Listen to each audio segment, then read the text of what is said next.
Good chocolate. All right. I apologize for not posting videos on Friday and Monday. I had the flu.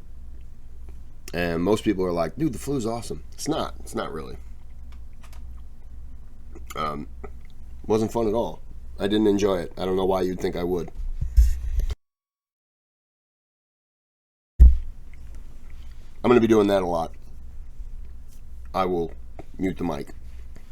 This, what the hell is going on with this? Excuse me. Oh, too much. That's fine. So this is Japan continues attacking Borneo, Philippines, Pacific War.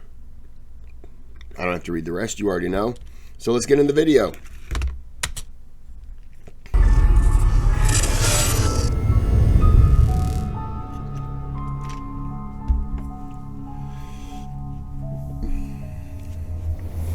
On December 7th, 1941, the war had reached the Pacific to the surprise of the Allied nations, drastically changing the course of history forever.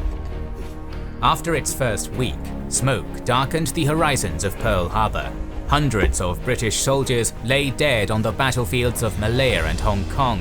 The Philippines and Wake Island had tasted their first blood, and Guam and the Gilbert Islands had already fallen into Japanese hands.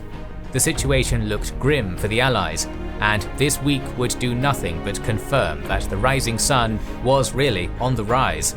So today we're going to cover the continuation of the Japanese expansion across the Pacific and the start of the Battle of Borneo.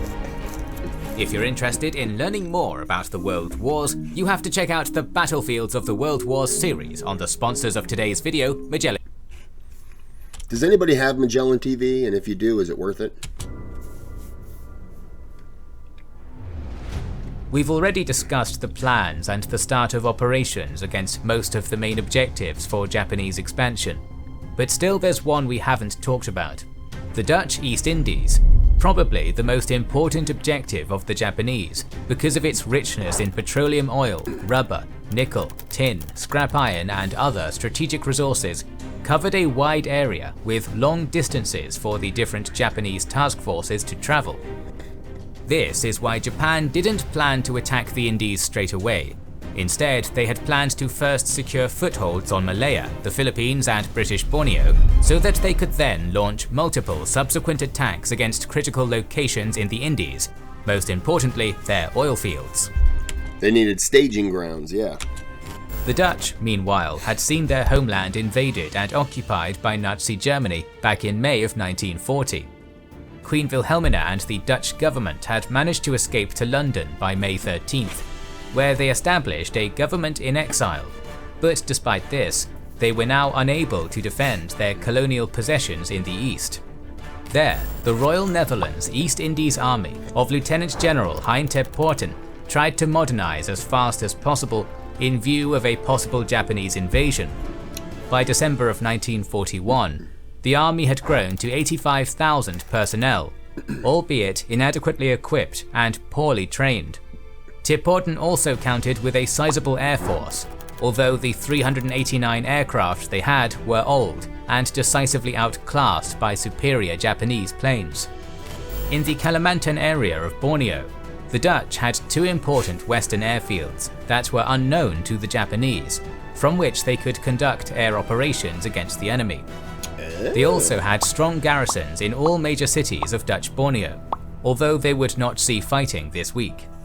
The ones that would see fighting would be the defenders in British Borneo. This area was not only important for the Japanese to act as a stepping stone for the invasion of the Dutch East Indies, but it also had valuable oil fields in Miri and Sarai, which made them huge objectives. Marshal Brooke Popham had assigned the 2nd Battalion of the 15th Punjab Regiment to defend the cities of Kuching and Miri, while the local rulers of Sarawak organised a paramilitary force, the Sarawak Rangers, defending the rest of the province. These forces were then grouped in. The White Rajas were a dynastic monarchy of the British Brooke family who founded and ruled the Raj of the Sarawak. You know, I've heard Sarawak before, but I didn't know what the hell that meant. Huh. To the Sarawak Force under the command of Lieutenant Colonel Lane. The Japanese plan consisted of an initial attack against Miri and Sarai with the objective of securing their oil fields, followed by a main amphibious assault against Kuching and the nearby airfields. This operation would be carried out by the Kawaguchi Detachment, mainly composed of the 35th Brigade of the 124th Infantry Regiment under the command of Major General Kawaguchi Kiyotake. They would also be escorted and supported by a small fleet under Rear Admiral Kurita Takeo, consisting of 3 cruisers, 6 destroyers, and 746 SNLF Marines. On December 13th, the Kawaguchi Detachment left Kamran Bay in 10 transport ships, heading to British Borneo.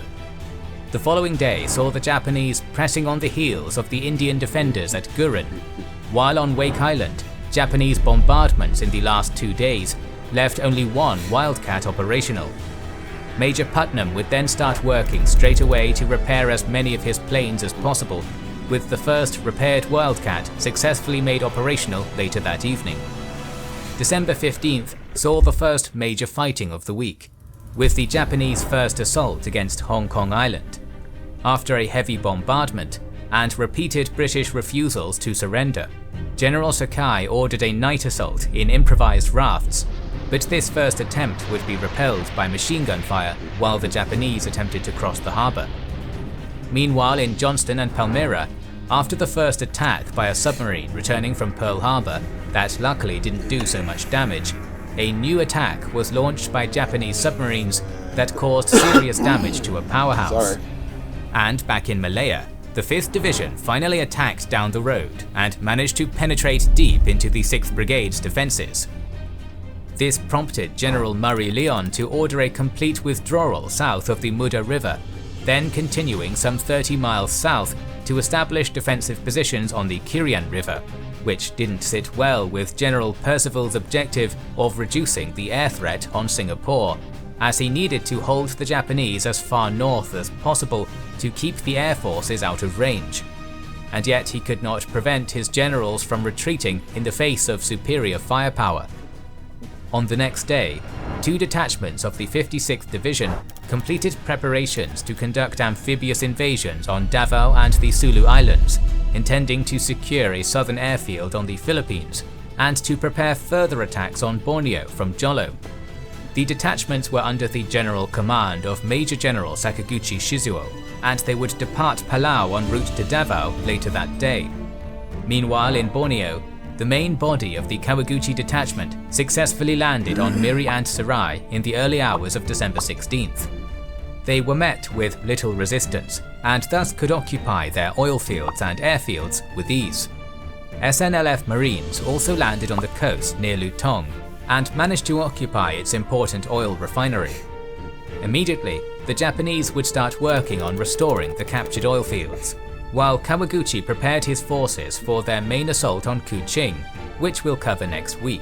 The following day, however, Dutch reconnaissance from Singkawang learned about the Japanese invasion and then launched an air attack over Miri, although it was unsuccessful. On December 17th, the Japanese were also hit by the Chengpu earthquake, which caused considerable damage in Taiwan. It seems Japan was fighting even nature itself at this point. At the same time, with the Japanese fiercely pressing on and defeating the Indian defenders, General Percival finally decided to order a general withdrawal south of the Perak River, trying to hold on to northern Malaya as much as he could. Although he realized that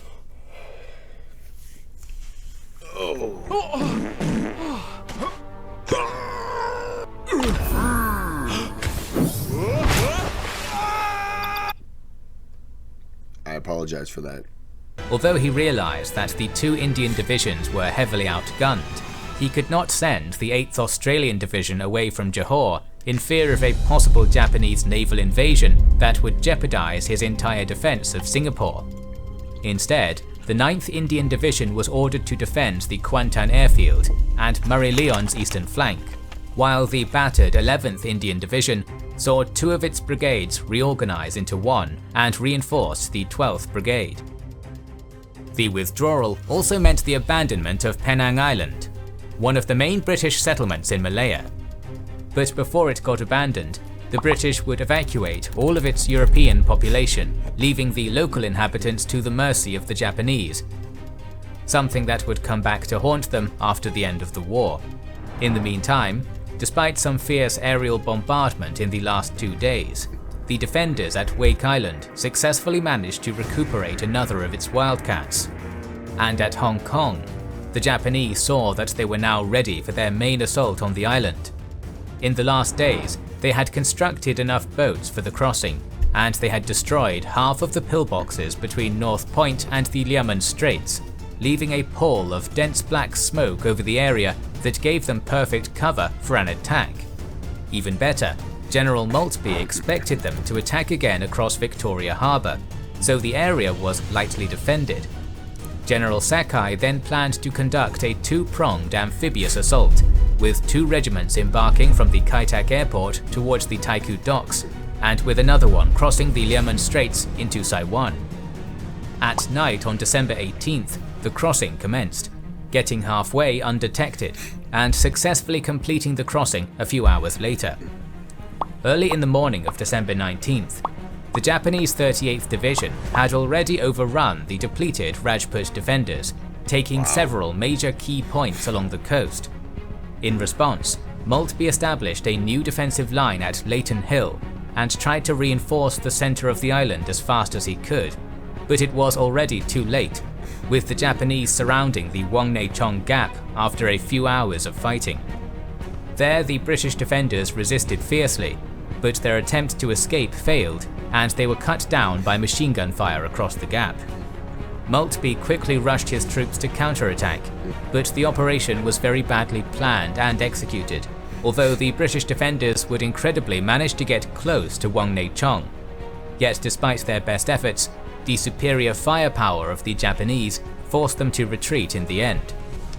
With the fall of the Wangnei Chong Gap, the center of the island was firmly under the control of the Japanese, and they would spend the next day consolidating their control over the area before launching their main attack against Victoria City. The situation. So they just basically attacked and split the island into 2. Man. And they're still up here. So he was right. Maybe they will plan an attack here. After they've moved everyone in here and they're clearing out here, then why not? I mean, why not attack back here then? And just clamp down on them. Because so far, they have shown the willingness to not leave anyone alive behind of the enemy. The situation looked dire for Maltby, and he could only try to reorganize his depleted and dispersed forces to mount a limited defense of the colonial capital. Don't forget to check out our video on the Battle of Hong Kong if you want a more in-depth look at the events of the battle. We know you'll not be disappointed. Meanwhile in Miri, the invaders were subjected to 2 more Dutch air attacks in the last 2 days, which would fail to inflict heavy damage on the Japanese, although one of the Dutch flying boats would successfully manage to sink the destroyer Shinonome, killing its 228 crew. And on the last day of the week, the American defenders on Wake would learn of great news, as a PBY landed in the lagoon and told them that a relief expedition was already on its way. Back on December 10th, Admiral Kimmel had created Task Force 14 under the command of Rear Admiral Frank Fletcher, consisting of 3 heavy cruisers, 8 destroyers, the carrier Saratoga, the VMF 211 Squadron, and 210 Marines from the 4th Defense Battalion. They would depart Pearl Harbor on December 15th, heading as fast as they could to reinforce the defenders at Wake. Kimmel had also created Task Force 11 under Rear Admiral Wilson Brown, consisting of the carrier Lexington, 3 heavy cruisers, and 9 destroyers, with the task of striking Japanese bases thought to exist at Jeluit, and with the objective of diverting Japanese forces away from Task Force 14. With help finally on its way, Morale on Wake Island was very high. But unbeknownst to them, due to his failure to defend Pearl Harbor, Admiral Kimmel was relieved of his command of the Pacific Fleet on December 17th, being temporarily replaced by Vice Admiral William Pye. Pye had his reservations about the relief expedition, but he looks like a guy who's been through a lot and just does not give a shit. allowed it to continue for the moment, although on December 21st, he would finally decide to recall both task forces back to Pearl Harbor. This week would also end with a terrible outcome for the American defenders in the Philippines. On Davao, the Sakaguchi and Miura detachments finally landed under the cover of night.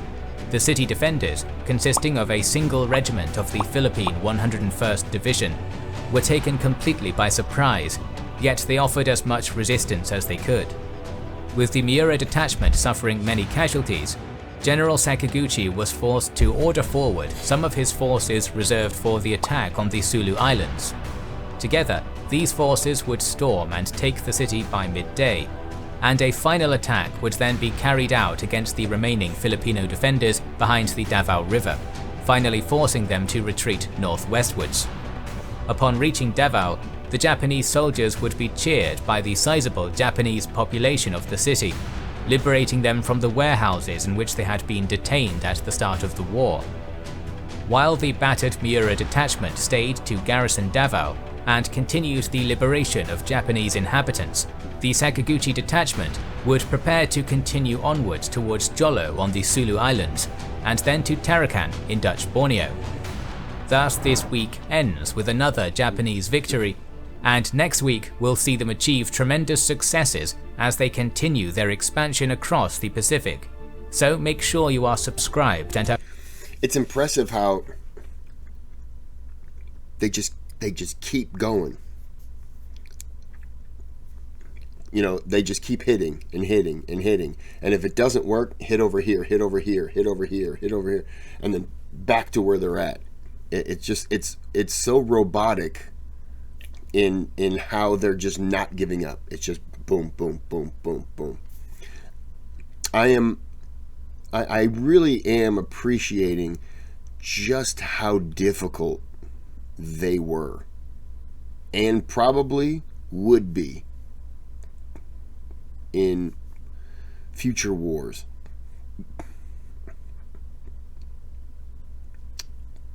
Man, yeah. I mean, not much else I can say on that. It's a good series. Thanks to whoever recommended it. It was a long time ago, I do apologize, but there was a couple. I don't know. It was at least 3 or 4 people. And it was good. Of course, the very first episode I recorded was number 50. I recorded the brand newest episode at the time and thought, well, this is weird. It's just starting up and I have no idea what the hell's happening. And then I realized, oh, hey, good job, stupid. And I would like to tell you my stupidity stopped there. It did not. I did it again and ended up recording video 54. And this is video, 7? So I have a lot of recording to do before I can kick back and put my feet up on Easy Street for those 2 videos. But oh well. Anyways, I'm going to end this here. Hope you enjoyed it. Like and subscribe. Don't have anything witty. I'll sneeze on you. If that's cool with you. Until next time. Goodbye.